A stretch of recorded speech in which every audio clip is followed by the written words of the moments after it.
Hey everyone, just a quick disclaimer before you listen to this episode. If you are under 18, please don't listen to this. This is not for you. This episode contains the misuse of alcohol. So, this episode is not made to condone the misuse of alcohol. Please drink responsibly. And also, don't watch The Room. Just don't watch it. Don't watch it. Don't watch The Room. That's the biggest disclaimer. Don't watch The Room. Actually, no. The biggest disclaimer is don't watch this if you're 18. If you're under 18, please drink responsibly. All right. Don't watch The Room. Hello and welcome to the 24th episode of Fresh Off the Reel. My name is Pat. Fuck. My name is Lib. My name is Lib. My name is Lib, and he's Pat. And me and Pat just finished watching the greatest film of all time. Yep. So it's gonna put a couple disclaimers. Yeah, let's put a big disclaimer right now. If first of all, big disclaimer right here. If you are younger than 18, please stop watching. Yeah, this was true for all the episodes, but especially this one. Especially this one. Lib and I had a couple drinks while watching this movie. Yeah. So, if you're under 18, please don't watch. Please drink responsibly. This episode is not meant to to condone the misuse of alcohol. Drink responsibly. 18, 21, wherever you're from. Yeah, we're here. Where we're from, it's 18. People from America, where we're from, it's 18. So yeah, we watched a movie, and we deemed it appropriate to have a couple of drinks during it. Yeah, But, this episode is a little special. Yeah, because it's April Fools. We're gonna be talking over each other quite a bit. Yeah, it's gonna be rough. It's gonna be a rough episode. All right, so happy April Fools, everybody. Hope you're having a great Poisson d'Avril. That's what we call it over here. That's what we call it over here in the land of the French. Literally, but April fish. That's what it is. But for some fun podcast behind the scenes stuff, this was the first episode we planned ever. Yes, actually, we've been waiting for this since August when we first started. Like probably before that, when the podcast was in its like baby stages. Like we had ideas to do other movies like before this, obviously, because this is April Fools. But we both decided very very early on that for April Fools we're doing this movie. What movie is it? Well, it's a little indie flick. and for once I mean this seriously. Yeah, for once it's actually an indie flick. Little indie flick with a massive cult following. That is very near and dear to my heart. It is a 2003 Tommy Wiseau's The Room.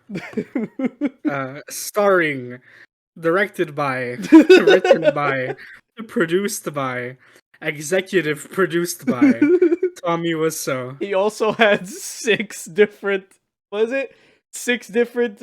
assistants during this film. And before we get started talking about this movie, Lib and I, before we started recording, said we were going to do a celebratory shot. Yep. To commemorate this episode. I have mine in my hand. I have mine in my hand. Unfortunately, we couldn't do this in person. Yep, the plan was to do this in person, but things happened, so here we are. So soon we're gonna do an episode in person. One day, maybe next April Fools. Maybe next April Fools, maybe the anniversary of the podcast. We'll have to see. Yeah, we'll see whichever happens first. Oh wait, the anniversary will happen first. Yes, the anniversary will definitely happen first. Yeah. Okay, well, bottoms up. To The Room. To Tommy, Denny, Lisa, and Mark. Oh. Oh god. That was not smooth.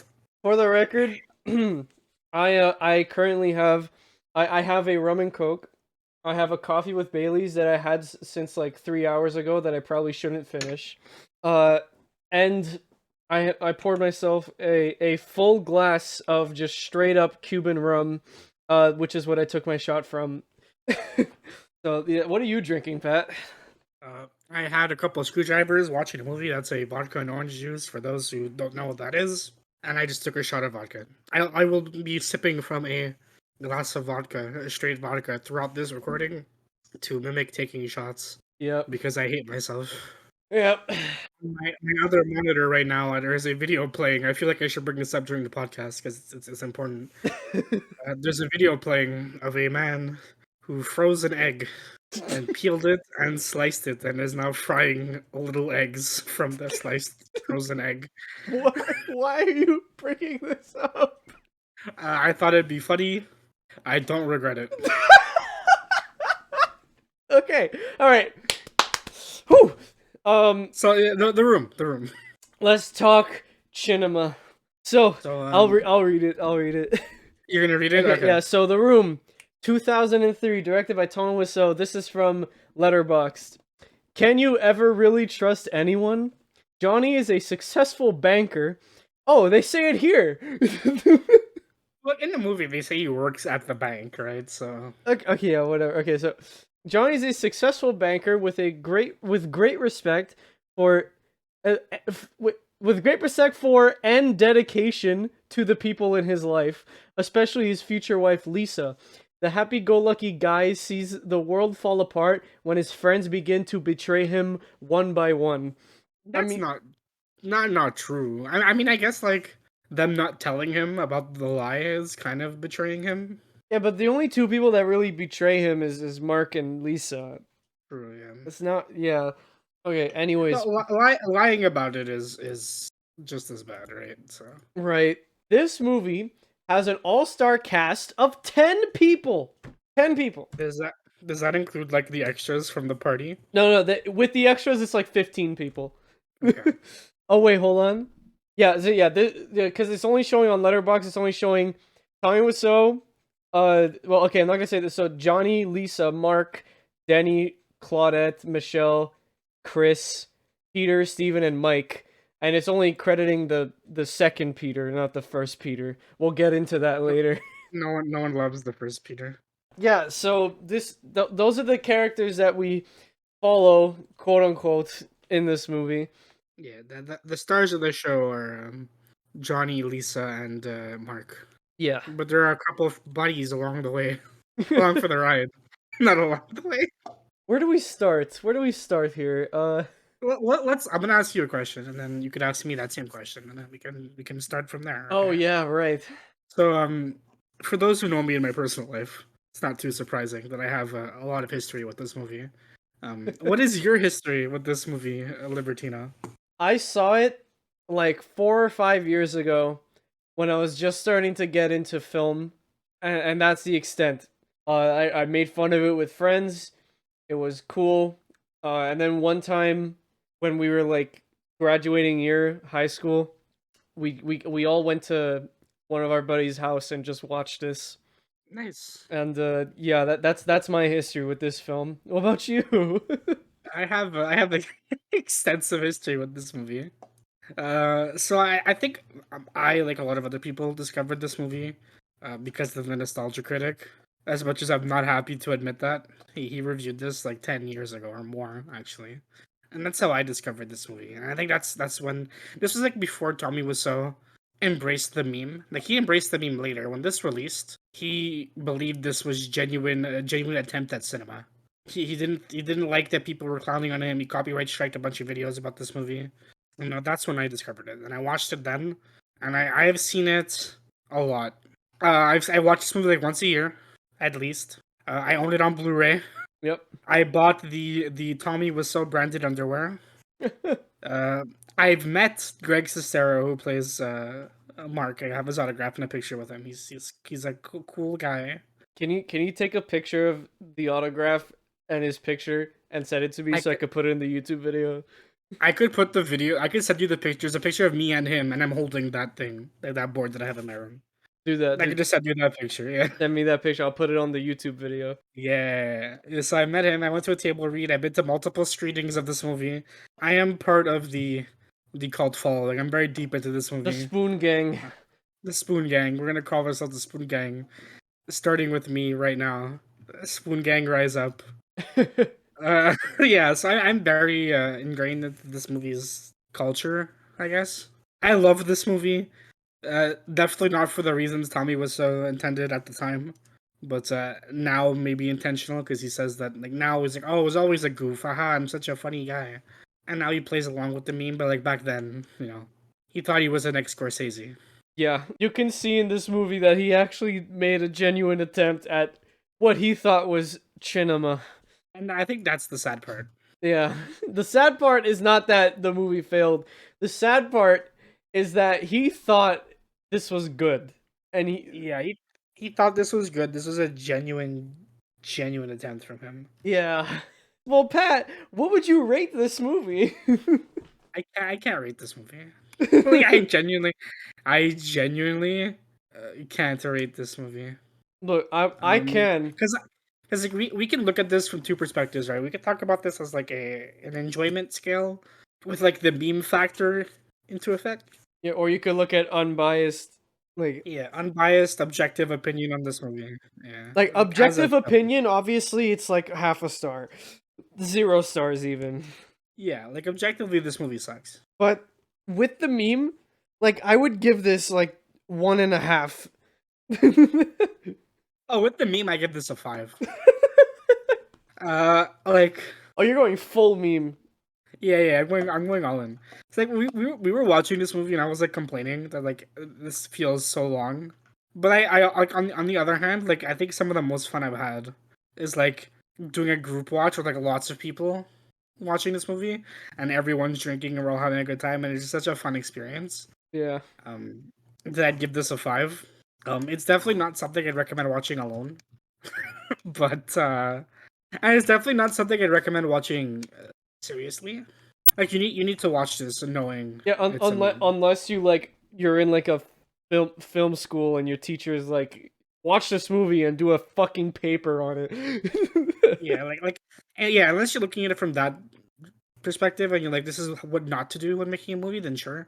But I think to like properly enjoy this, you need to watch this Yeah, ironically. and you know what? Not that you say that like where it's like this is like how to not make a movie. That reminded me of The Verge's PC build where it was like serious at first, right? And then like it's a terrible video. That is definitely how to not build a PC, but that video did a lot more good than harm because it taught people how exactly what not to do when building a PC. Yeah, it was unintended, but it's the same thing with The Room. This is showing filmmakers how bad your movie can be if you do not care about your movie. If you're Yeah, this is everything to do wrong yeah. in is The Room. Like this is an indie movie, so it doesn't exactly go to the same standard as like a Hollywood production, right? But I think this is the perfect example of when you give your creator too much creative control. Yeah. Like there was no studio involved with this, right? Like it's not the same as Yeah, it like was his own was yeah, Wiseau it's an indie, Films. yeah, it's an indie movie, but I think someone hovering over Tommy's shoulder telling him what to do wouldn't have been a bad thing in this case. It really wouldn't. It would have done. It would have done good. Oh my god. I want to say he's come a long way. You good? Yeah, I'm fine. Alright. I want to say he's come a long way, but and in terms of like accepting the meme, I think he has. But like he's made and other movies since then. It's called Best Friends. But like the R is in brackets.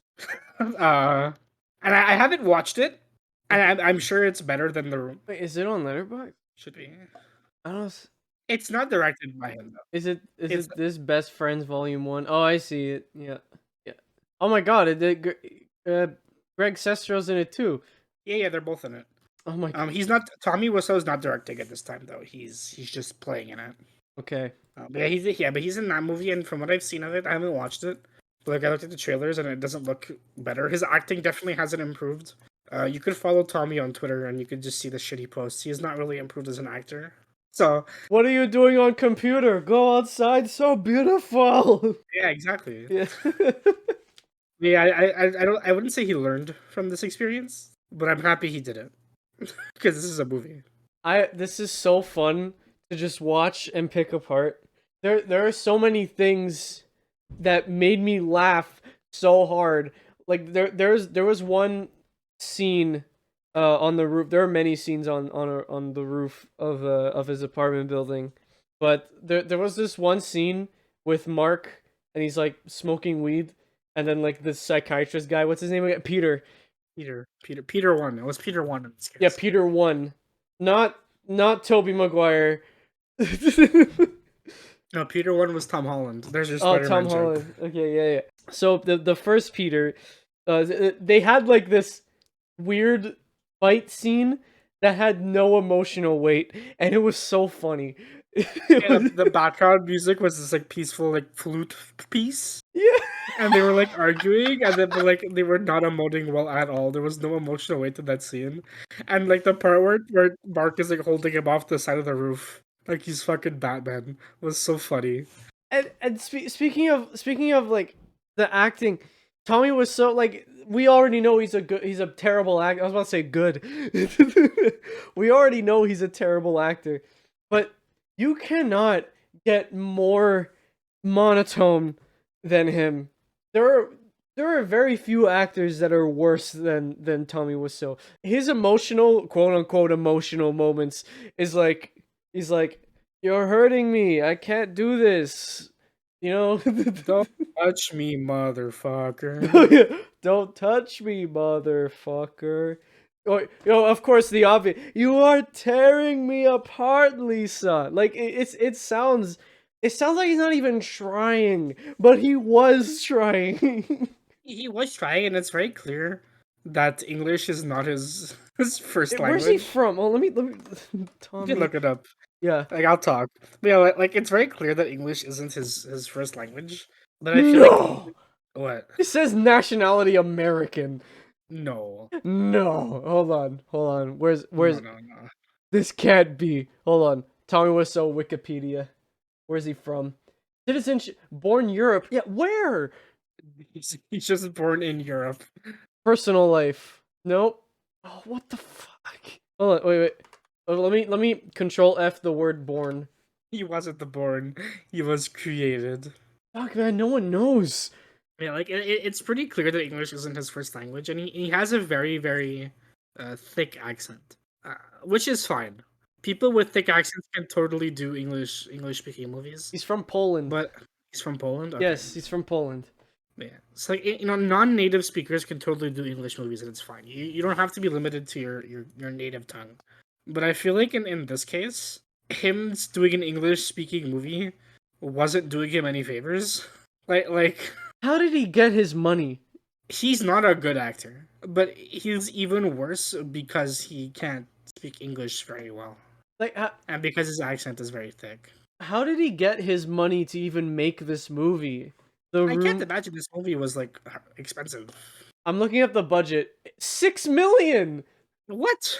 Where did he get $6 million? Oh, I can't imagine the investors were happy. The box office made 4.9 million. What? 4.9 million in the box office. At the time? Or because I'm sure it made its money back now. Oh no, yeah, I made no. This is as of now, and nobody can explain the $6 million budget. He's such a weird guy. You can't listen. We just watched this movie. There's no way that movie cost $6 million. That looked like something I would do with my buddies with a camera. He must have spent most of it on drugs and hookers. I'm genuinely trying to think about like where this budget went. I don't think the actors in the movie were paid You don't think the actors were paid? or paid much. Because I was gonna say like, well, maybe most of the budget went towards just paying his staff, but like I doubt it. I don't know. Okay, this is we're too drunk for this to figure this out. This movie's hard to talk about because like you can't talk about it. Like we can't talk about it our normal way, right? Like our normal format, we can't do it. Yeah, we can't go like how we usually do, where we talk about the plot. Well, we could probably talk about the plot, but what we normally do is like we go through the cast. We talk about each character. We talk about their arc. We talk about how it made us feel, how it made the general audiences feel. We just talk about the movie. But with The Room, you can't talk about it the same way. Like Yeah, because it's, like it's stuff not, and happens. it's not because it's an indie film. Because we could talk about indie films. Oh Jesus Christ, we could talk about an indie film. And there's plenty of indie films I would love to talk about. But like the problem isn't the fact that it's indie. It's just that it's a lot of stuff happens, but it's so like haphazardly put together. There's a scene in this movie, and I asked them to pause when we just I made him pause. Okay, Yeah. there's a scene in this movie where Johnny and Lisa's friends just go to their house uninvited, and while nobody's home, they like start having sex, and then Lisa comes home with her mom and interrupts them, and then they leave. And that scene adds nothing to the story. It's a joke that's referenced later, and but in terms of like the story's like flow, it adds nothing, and it just stops everything to a screeching halt. And the problem is, there's a scene like that after every important quote unquote scene. Yeah, there's so many scenes where they play football. Like they say they're playing foot. They just toss a ball around They toss a ball around. and they do nothing. They do nothing, and it's in between scenes of like story. What else? There's okay. We you can't talk about this movie and not talk about the copious amount of sex scenes that there are. So this movie has five different Five or six. six, something like that. Different sex scenes. Two of them are with Johnny. Fun fact. Actually, Pat, you're the one who told me this fact, so you can say it. Fun fact: it's footage from the first scene both times. This reused footage because the main actress was uncomfortable. Yeah, what's her name?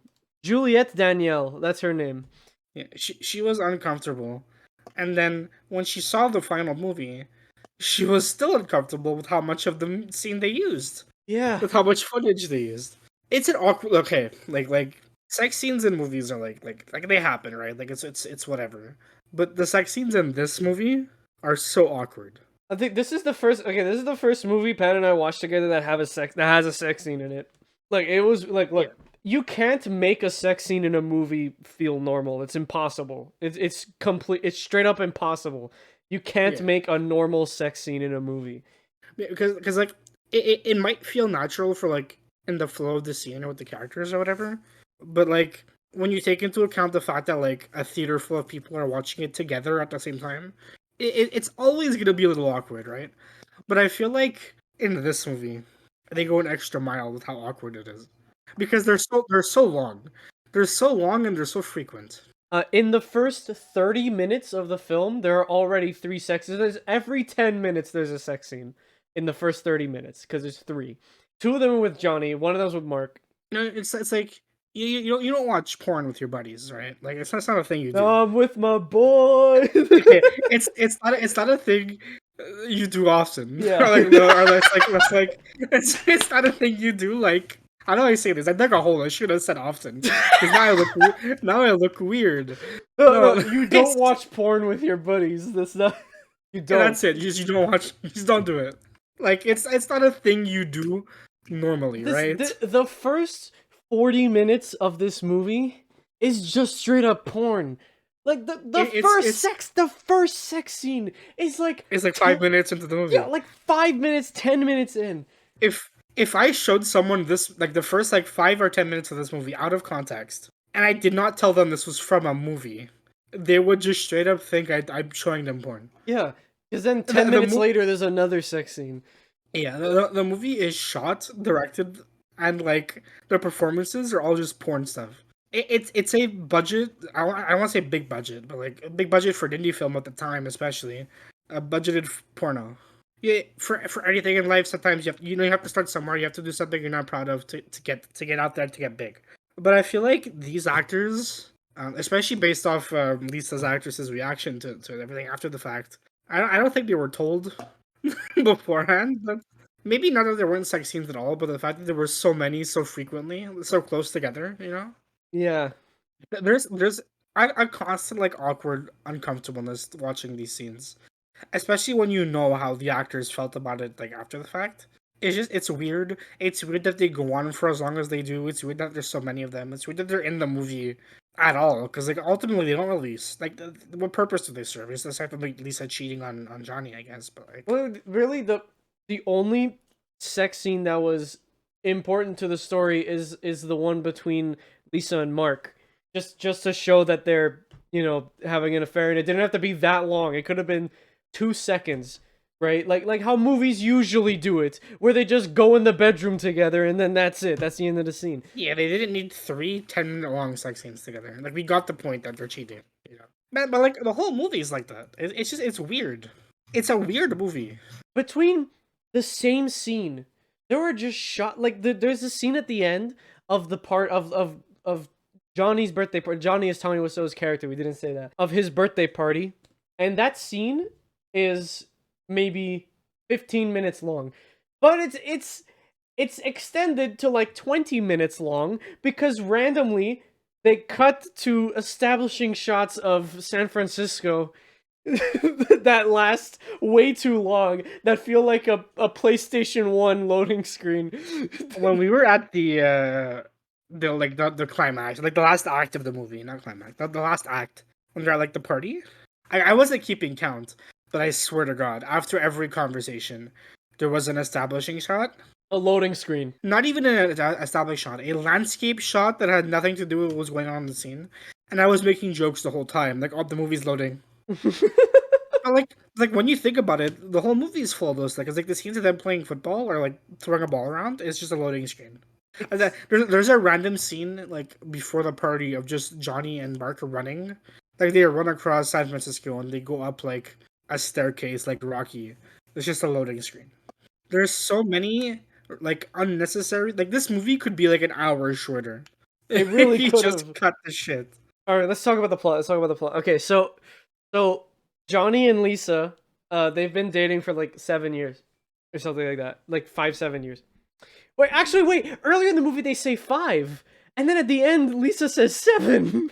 Well, they were dating and then they got engaged. They were engaged for a while. So they're engaged, and the only reason Lisa is engaged to Johnny is because her mother wants her to marry him because Johnny is loaded. He's super rich. Yeah, not just the mother, but everybody in this movie tells Lisa that she can't break up with Johnny because he's loaded. Because you need him for financial security, and if you leave him, the friend group will die. So you have to suffer and stay with him. Yeah. Which is kind of and like that's one aspect of it because like that's fucked up, right? But what she does in retaliation, which Lib will talk about, is also fucked up.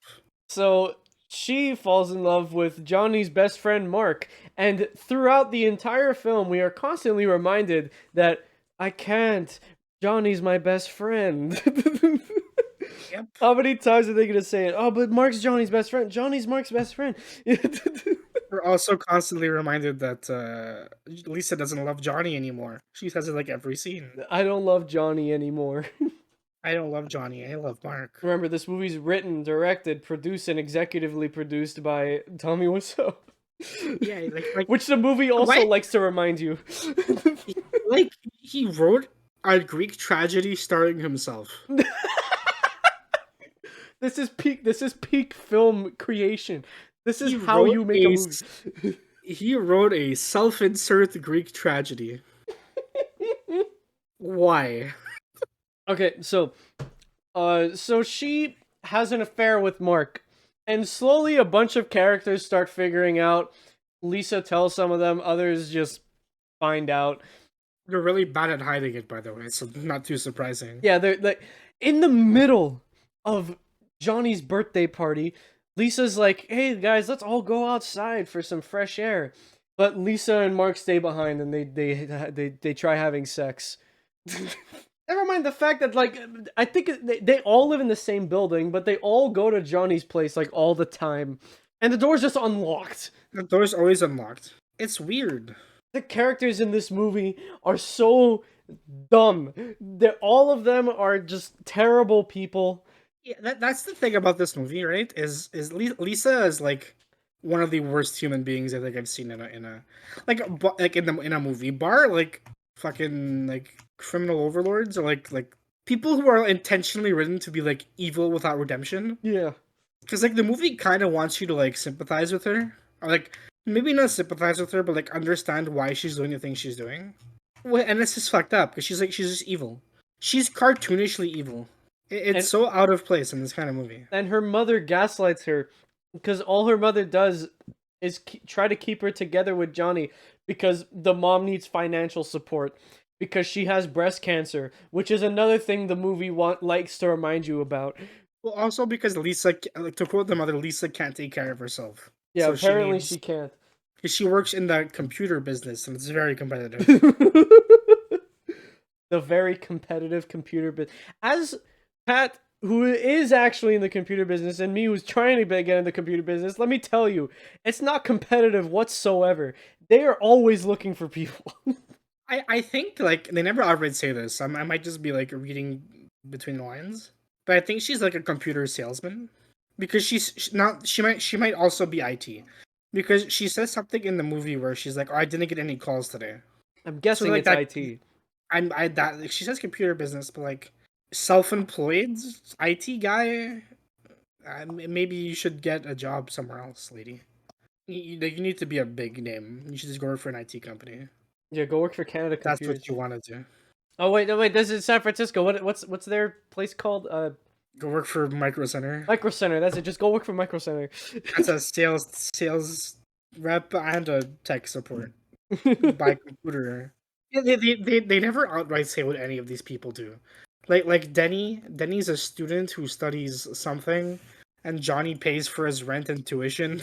Oh my god. Okay, Denny. We need to talk about Denny. He's the creepiest fucking child in any movie. Yeah, He's the like adoptive son of Johnny and Lisa, but he likes to watch them have sex, and he's also yeah. in love with He Lisa. straight up he asks Johnny like at the beginning of the movie. It's like the first like 5 minutes. Not this is before the sex scene, so it's very early.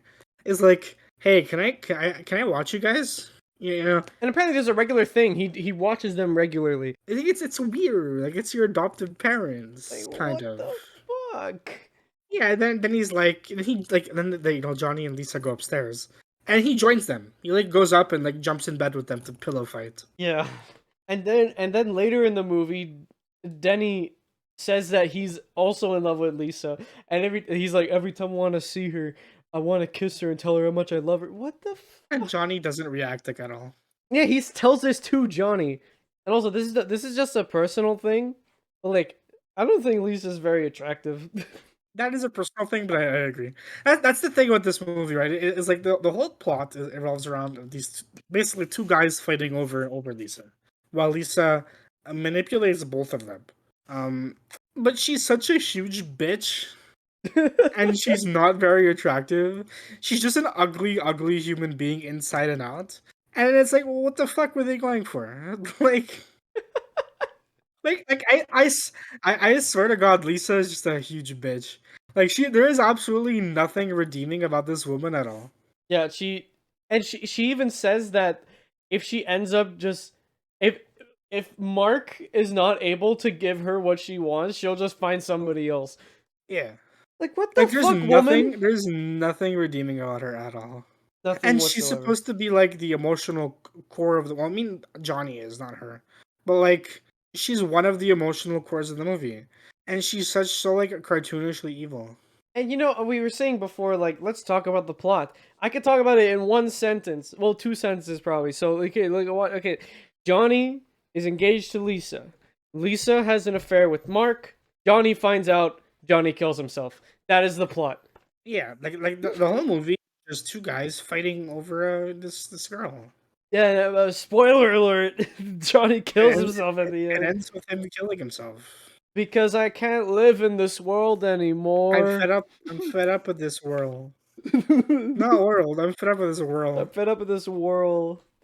Oh, what did he say? The one that I paused the movie, look up. Oh yeah, he's like, you're a great human being.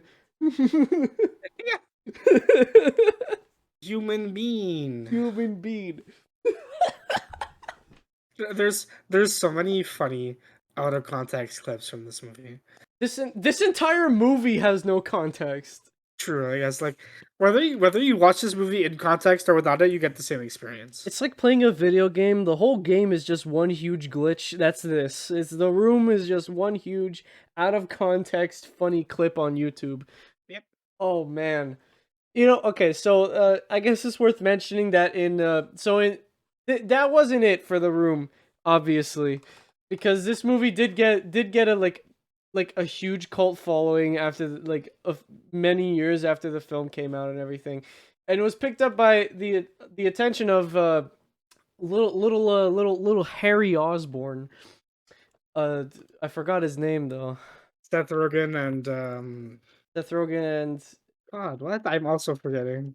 James Franco. James Franco. That's it. So, best friends Seth Rogen and James Franco. I don't think they're best friends, but they in 2017 James Franco directed a movie called The Disaster Artist, which is basically a movie about how The Room was even Yeah. made. It's a mockumentary. Yeah, it's a mockumentary. I haven't seen it. I own it on Blu-ray. Actually, I have not seen it yet. What? Yeah, I know it's weird, right? I'm like the Room guy in like our friend group. I have not seen the Disaster Artist. Disaster Party is something else. The Disaster Party was something else, man. Hey, Toon Man, for you when you watch this episode, that one was for you. Oh, he's not gonna like that. Go subscribe to Jazzwalkers and Toon Man Live and K10K on Twitch. Yeah. Anyways, The Disaster Artist, yeah, directed by James Franco, and Dave Franco, James Franco's brother, played Greg Sestero. But I feel like if they asked the real Greg Sestero, he probably would have been okay with doing this. Yeah, I feel like he would have been okay with it, but Tommy wasn't. I think Tommy wasn't okay with it at the time. Well, Tommy's in the movie. Is he? Yeah. He's okay. Credited. Well, he like credit he plays himself. He's like he's a cameo. Oh, okay. I thought James Franco played him. No, James Franco plays him. Yeah, it's because Tommy Wiseau is a cameo. Oh, okay. But yeah. Anyways, Disaster Artist is a movie about how The Room was made. I guess if we maybe if we do watch this one day, maybe we could do it for the podcast. Yeah, maybe you could. I would be down. I wouldn't mind. But not drunk, because this is an actual movie. Yeah, see, it's a mockumentary, but it is actually like a semi big budget, like it's a proper Hollywood production. Yeah, I actually looked at the budget of The Disaster Artist, 10 million. So it is and it's James Franco, like it's a good actor. So yeah, it didn't get a theatrical release from what I remember. No, it was only a short run. It was only played in like film student theaters, if you know what I mean. Yeah, like The Room. Yeah, like The Room, like exactly like The Room. And then it got an immediate Blu-ray release. Fun fact: time of recording, there is a screening of The Room in our city in an hour. Yeah, in 1 hour, a screening of The Room is happening in our city. You want to go? Yeah, let's go right now. For those of you who are interested in this movie or have never seen it or have seen it many times like myself, I would strongly recommend going to a screening, because the cult following this movie has makes that theater experience so much fun. I've been to a table read and a public screening of the movie, and I think those are some of the most fun I've had with this. You know, people get so into it. They recite the lines as they're being said. They sing along with the music. They throw plastic spoons at the front of the theater that I'm sure the janitors love so much. If you want a fun game you could play while watching this movie, just count every time a spoon's on screen. I promise you, it is way more than it should be. Fun drinking game. Take a shot every time there's a spoon on screen. Don't do a drinking game. That's gonna kill you. I know, because I tried. Yeah, this movie will kill you. Yeah, there's a fun drinking game with this. Like, you have to play with like very limited rules. With beer. It's fun. No, I've done it with all hard alcohol. It's just like you have to follow the rules very strictly, or else you're gonna get super fucked up too early. Yeah, that's why you do it with beer, because like it'll be not as bad. Nah. Hard liquor. Oh yeah, look. Okay, let's mention the music, okay? Because the music is like, I'm sure it's YouTube friendly music. Yeah, it's definitely like license free music. There's this weird like piano tune that they keep doing. It's weird, but during the sex scenes are where they have the licensed music. They have the weirdest fucking choices. Every music track they choose is so weird. Pat, you're my rose. So fun. Another behind the scenes. Right before we started recording, he said that, and I died laughing, and I wish he was recording because that would have been a fun blooper. Yeah, well, now it's in the episode. Now it's in the episode, but it wasn't as funny as the first time. Yeah, it wasn't. But nothing's ever as funny the second time, which is probably why I'm probably never gonna watch The Room ever again. No, I'm gonna watch this movie again like in a couple of weeks. I love this movie. I need to be like in the right like environment to watch this movie, but I think it's so fun to watch it just with just a huge group that everybody's into it, or watching it with people who have never seen it. Yeah, that's good. I'm gonna show this to my friend. Yeah, show this to everybody. Show it to people. Show this movie. This is a call to action. Okay, everybody listening to this episode of the podcast, go to all of your friends and watch The Room with all make a gathering. Okay, plan something at one of your guys' houses and just watch The Room. Just watch it. Have some fun with it. Make a game out of it. Do it. Just watch The Room. Just don't watch it seriously though. Like I wanna like critique it, and I wanna be like brutally honest, and I wanna talk about it as a movie because that's what we do here. We talk about movies, and we don't talk about bad movies very often for a good reason. Because I think bad movies are fun to talk about, like with your buddies, like off the cuff. But like dissecting a bad movie is harder than it is like when you're just shooting the shit. Yeah. It's hard to do it like structurally, and I don't find watching. But I love watching bad movies, but I don't find talking about bad movies out like structurally fun. I just want to shoot the shit and I want to rip it apart. But I feel like this is the kind of movie that instead of listening to people rip it apart, you should just watch it. Do yourself a favor and just watch this movie because it's so fun to rip apart. There's not a single scene in this movie that will not make you laugh. Maybe for like the wrong reasons. Definitely for the wrong reasons. But it is enjoyable. It is fun. It is funny. Because we here a little bit of podcast spoilers, but we plan on doing the Craig Bond movies, each giving them each their own episode, and I am not looking forward to talking about Quantum of Solace, and it's not because Quantum of Solace is a bad movie. Behind it, there's an all right movie. But I'd much rather talk about The Room than talk about Quantum of Solace because Quantum of Solace is boring. The Room is just bad, but it's never boring. Yeah, the room is bad, but it's fun. It's never boring. It's fun to rip apart, and I think that's what sets it up. That's what like movies like this and like Birdemic and like other movies in Fight. that like food fights, that niche like cult following genre of like crappy movies. They're fun to talk about because they're not boring. In my opinion, the worst thing a movie can be is boring. Yeah. I'll watch something that's complete dog shit, but if it's not boring, I'll find my entertainment out of it. It's something we talked about in our Matrix Resurrections episode, where the movie it wasn't bad. It wasn't a bad movie. Like you could go watch Matrix Resurrections, and if you enjoy it, it's better if you enjoy it because we surely didn't. Yeah, like more power to you. If you enjoy it. But it was just boring. It was a boring movie. Nothing happened in the movie, right? Like go look at our episode just for more information. But this movie, stuff happens and it's funny when it happens. Yeah, we think of it as a satire, but it's not. And that's what makes it funnier. Yeah, the fact that it's not makes it funnier. And once it becomes a satire, like Birdemic 2, then it's not funny anymore. Like I love Birdemic 1, and Birdemic 2 is funny, but Birdemic 2's problem is it became self-aware. They were making a satire movie. They weren't making a genuine film. And when it becomes ungenuine, it loses that charm. And I think charm is a great way to describe The Room. It's very charming. It's definitely weird. It could be a little awkward to watch, but it's charming. It's fun. Yeah. And that wasn't Wiseau's intent, but I think he got a W here. He made it fun. The Room is objectively a worse film than Cats, but I'd rather watch The Room. Yeah. Like there's like a big budget Hollywood movies that are considered great, but I would rather watch The Room because The Room is such a fun time. Yeah. I'd rather watch The Room over something like Endgame.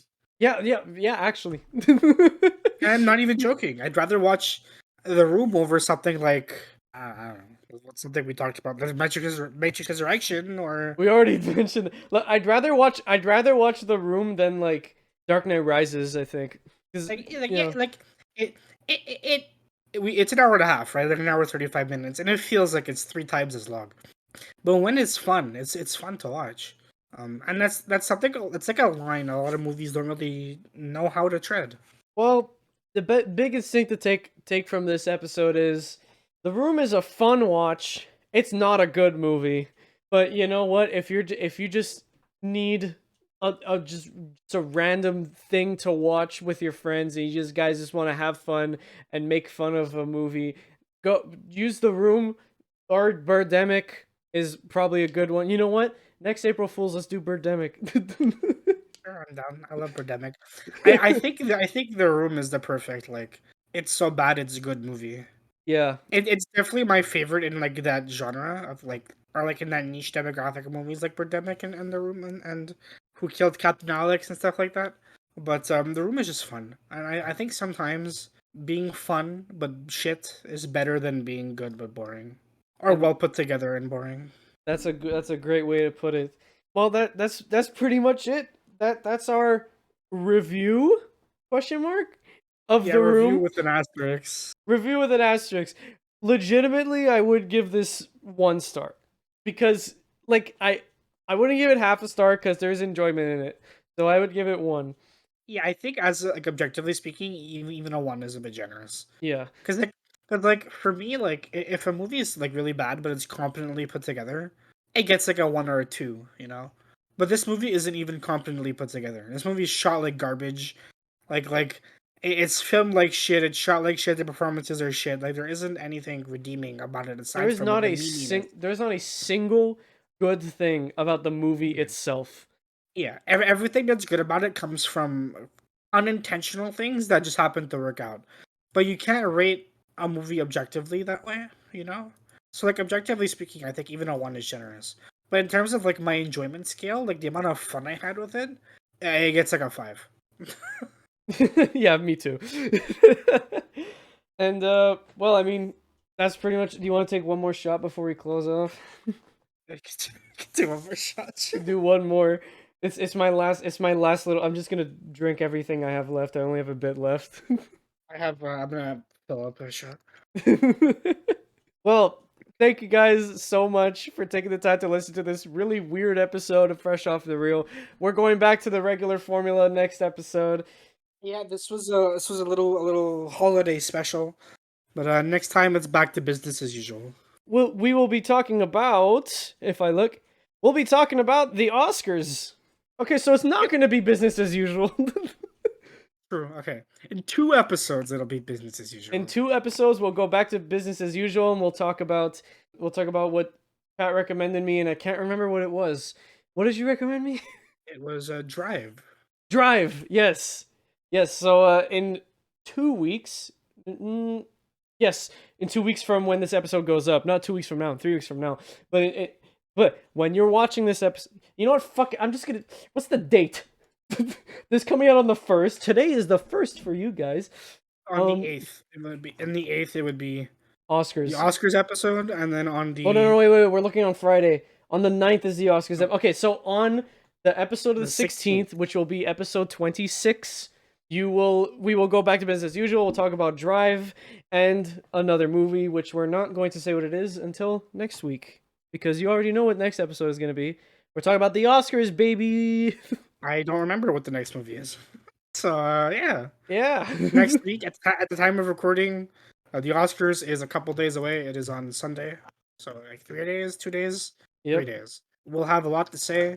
Probably, we are having a little Oscars watch party. Yeah. The first of many, maybe. Yeah, so check out the socials if you want to see some posts about that. We're probably going to be doing some updates about the awards and stuff. Yeah, I'll probably be live tweeting the event if you want to see what I think about it. If you want to see what we thought about the movies that were nominated for Oscars, You could check out our letterboxes that are in the link tree. Yep. I've been going through them all. I think Lib might binge them this weekend or not, but I've been slowly going through them. I have 2 left at the time of recording, I think. And then on Sunday we're getting together. We're gonna just watch the Oscars. We'll talk about it. Yeah, so make sure to check out the link tree, linktr.ee/fresh off the reel. No more underscores, no capitals, no spaces, just fresh off the reel. And make sure to recommend us movies, because we love seeing your recommendations. And with that being said, before we close off, we'll take this shot, and then we'll see all of you in a theater near you. Bye-bye. Bye. Oh, fuck. That's smoothly. Oh, Nice. Vodka, don't be smooth. oh, Jesus Christ. It's a good way to end the episode. See you at the room screening. Check responsibly, kids. Drink responsibly. Hope you enjoyed. See you.